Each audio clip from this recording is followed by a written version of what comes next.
కంచగచ్చబౌలి భూముల విషయంలో కుట్రలు చేసింది ఎవరు? విద్యార్థులను ప్రభుత్వంపై ఉసిగొలిపింది ఎవరు?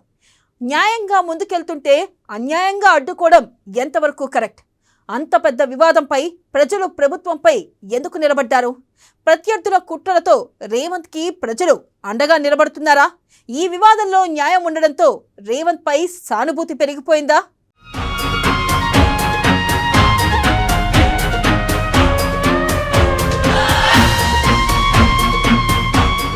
కంచగచ్చబౌలి వ్యవహారంలో ప్రజల్లో కనిపించని ఎమోషన్, జాతీయ స్థాయిలో ఫేక్ వీడియోలతో ప్రచారాలు, వన్యప్రాణుల పేరుతో హంగామా.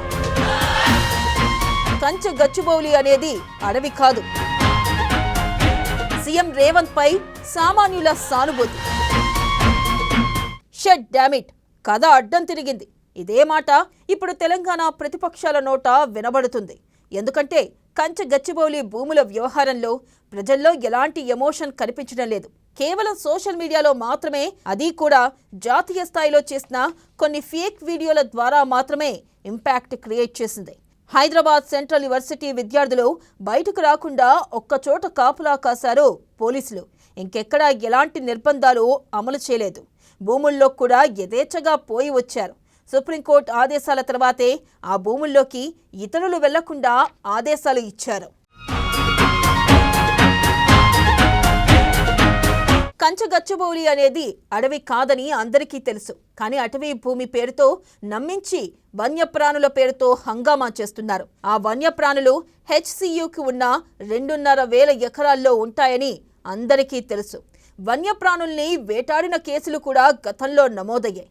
కంచగచ్చబౌలి భూములు గతంలోనే క్రీడా మౌలిక సదుపాయాల కోసం కేటాయించారు. కోర్టు కేసుల కారణంగానే అది నిరుపయోగంగా ఉంది. ఇప్పుడు కోర్టు కేసులు క్లియర్ కావడంతోనే ప్రభుత్వం వినియోగంలోకి తెచ్చుకునే ప్రయత్నం చేస్తుంది.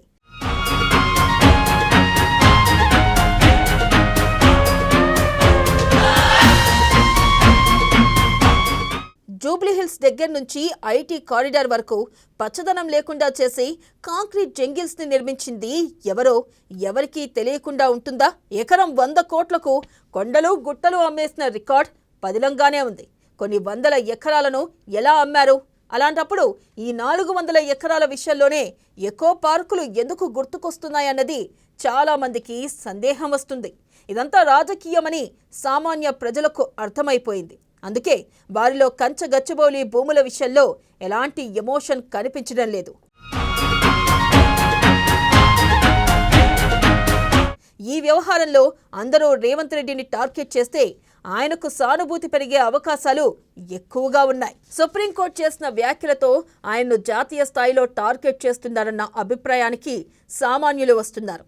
అదే సమయంలో బీఆర్ఎస్ నేతలు చేస్తున్న అతి ప్రకటనలు వారు అంతకుముందు చేసిన భూదందాలను గుర్తుకు తెస్తున్నాయి. ఇవన్నీ కలిపితే రేవంత్ పథకాలను ఇవ్వకుండా చేయడానికి, పాలన సాగకుండా చేయడానికి కుట్ర చేస్తున్నారన్న భావనకు ప్రజలు వచ్చే అవకాశాలు కనిపిస్తున్నాయి. ఈ వివాదంలో రేవంత్కు ఎన్ని అడ్డంకులు కల్పిస్తే ఆయనకు అంత సానుభూతి వచ్చినా ఆశ్చర్యం ఉండదు. అందుకే రేవంత్ కూడా దేవుడి మీదే భారం వేసి చివరకు న్యాయమే గెలుస్తుందనే ధీమాలో ఉన్నారు.